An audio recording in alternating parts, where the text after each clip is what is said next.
Independence Day remains a powerful symbol of national pride, unity, and progress.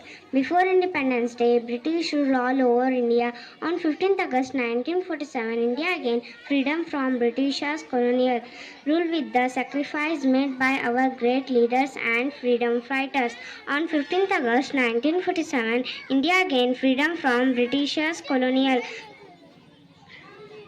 It was Jawaharlal Nehru who declared India's independence, sorrow in as the first Prime Minister of India.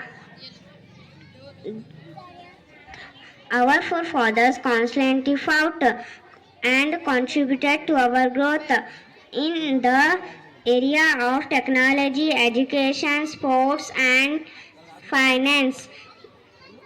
Our forefathers constantly fought contributed to our growth in the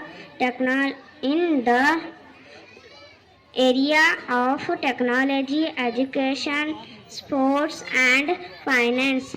The four pillars of Viksit Bharat are represented. The Yuva, the youth, Garib, the poor, Mahilayan, the women, and Annadata, the farmers. Happy Independence Day to one and all. Thank you. Thank you so much.